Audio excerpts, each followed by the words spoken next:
Hello and welcome to ELBC Newsline, a full hour of news from Liberia and other parts of the world. Today is Wednesday, December 17, 2025. My name is Fabian Kuya presenting, and these are our top stories. Nigerian 41 arrested with huge quantity of drugs worth over 31 million Liberian dollars in Sunny Nila County. Press Union of Liberia distances itself from Liberia Broadcast Media Awards, calls it a gambling fraud. United States government commits to historical ties with Liberia ahead of Christmas, away from whom Rwanda-backed M23 rebels have not withdrawn from the eastern Congolese town of Rivera despite an announcement earlier this week. These stories and much more, including sports, the weather report, the news in Liberian English and French. But first, great sound in the news bulletin.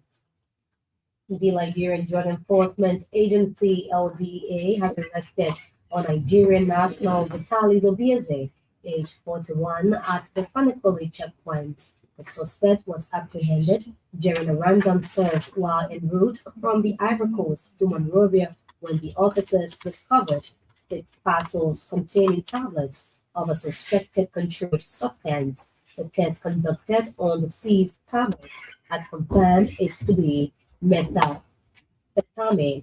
The seized 3,000 tablets street value is estimated at 180,000 United States dollars and over 31 million Liberian dollars. The suspect is currently being detained at an LDA Ganta office for further investigation and will be forwarded to court for trial in keeping with the law. The LDA remains committed to preventing the trafficking and distribution of illicit drugs across Liberia. The Press Union of Liberia (PUL) has distanced itself from the Liberia Broadcast Media Awards, organized by a group identified as Liberia Broadcasters Association. In an official statement, the PUL said the group lacks the mandate and legitimacy to confer awards upon broadcast journalists and media institutions in Liberia. PUL President Julius Kanuba described the move as irregular and misleading to the public and media community. Mass credibility of journalism because they don't have the requisite credibility to award journalists and media institutions. We don't want to commercialize the award. We've seen that they took, for instance, some of our members, they took photos of these members. Even those members are not even aware. So what they've been doing, they've been selling these images of people. Mr. Kanuba also condemned the organizers, led by Ricky Jiblo, for introducing a paid voting scheme via the TechMe platform, which effectively commercializes the awards processes. He warned that such scheme constitutes gambling fraud and will be subject to a formal investigation. The PO president reaffirmed the union's commitment to upholding journalistic integrity and warned that any attempt to undermine the union or commercialize journalistic recognition will be met with decisive action. The United States Embassy has recounted the enduring partnership between Liberia and the U.S. According to the U.S. Embassy, such partnership is grounded in mutual respect, people-to-people ties, and cooperation that make both nations stronger, safer, and more prosperous. The Embassy statement marks the holiday season with a display of its Christmas tree, joining communities across Liberia in a time of reflection, goodwill, and shared values. This week, it said, as Liberia marked the lighting of the national Christmas tree at the Executive Mansion, the U.S., the diplomatic and historic ties between both nations will continue to grow from strength to strength.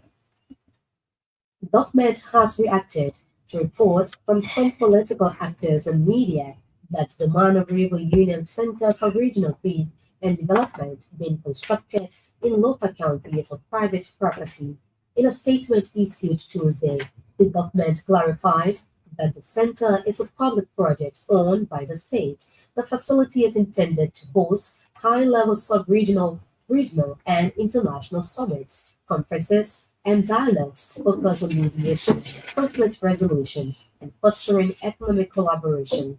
The government argues that sharing detailed blueprints and security layout of the facility designed to host regional and global leaders while it is under construction is impractical. The statement quotes the government as saying the recent unauthorized drone footage had demonstrated the very security risks the protocols aim to mitigate.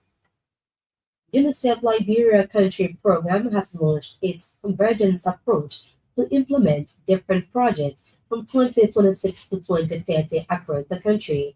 The program is targeting five of Liberia's 15 counties, including Montserrado, Grand-Bassa, Revoses, Grand-Jide, and Wapolo counties. Speaking Tuesday in Monrovia at the Internal Affairs Ministry, UNICEF County Representative Andrew Brooks said the projects are major contributors to the fulfillment of government's arrest agenda. That in Liberia, the level of vulnerability of the people, in the case of UNICEF, the level of vulnerability of the children is so much higher than the available resources to address it. So you always have this deficit. So you need to make good decisions. Mr. Brooks disclosed that it seeks to address children education across the five counties and to look at some outcomes of vulnerabilities in other areas. The gathering brought together representatives from the five counties and the Internal Affairs Ministry. In a related development, Wapolo County Superintendent Sam Zina has termed the project as a worthwhile initiative that seeks to buttress the education of Liberian children. Mr. Zina said the project will provide children with necessary abilities to prepare them to take up leadership role in the future. He urged selected counties of the UNICEF Liberia Country Program to make maximum use to help the vulnerable have access to education. The Council of Chiefs of Liberia has pledged support to the Office of the Establishment of the One Economic Crimes Court in Liberia. The council said the court will play a critical role in giving justice to victims and promoting national healing.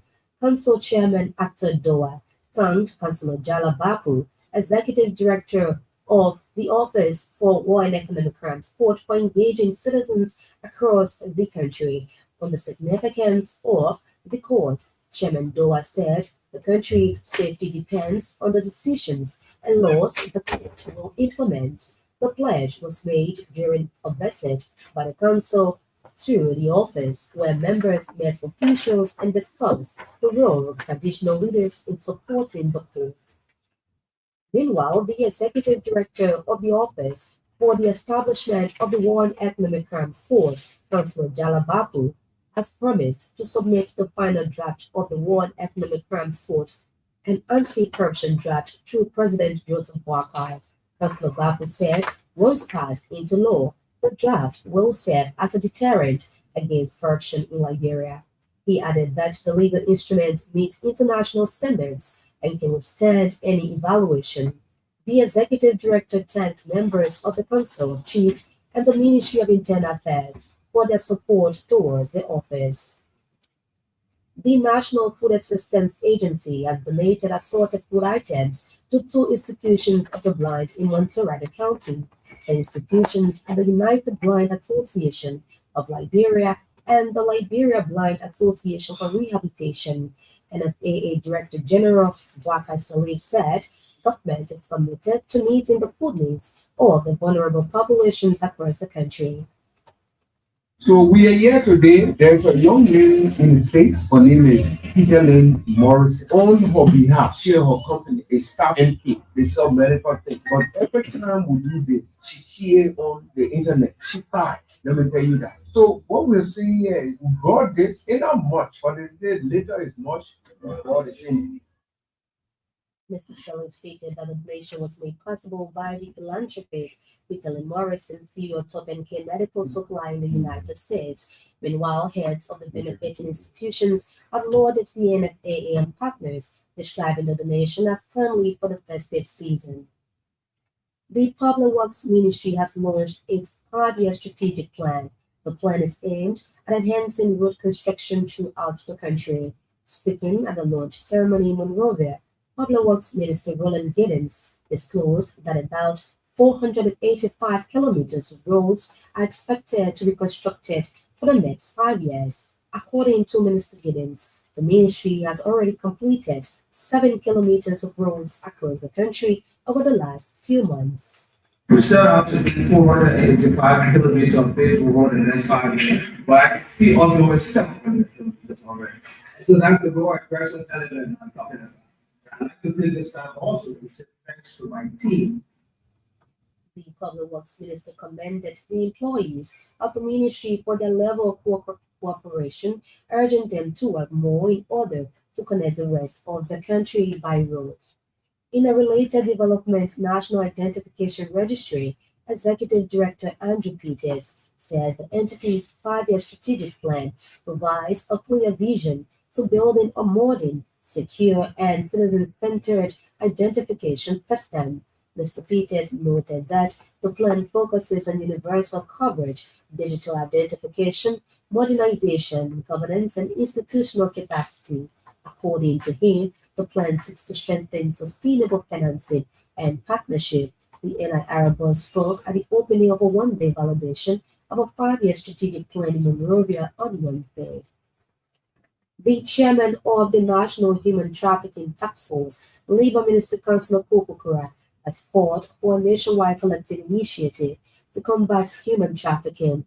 According to Minister Kura, trafficking in person remains a persistent crime that undermines human dignity, social justice, and development. Speaking Wednesday at a 2-day-long program in Congo Town, he reaffirmed the government's commitment to combating trafficking in person through policy reforms and institutional strengthening, among others. Minister Kuran noted that the ministry will continue working towards preventing trafficking, prosecuting perpetrators, and strengthening partnerships.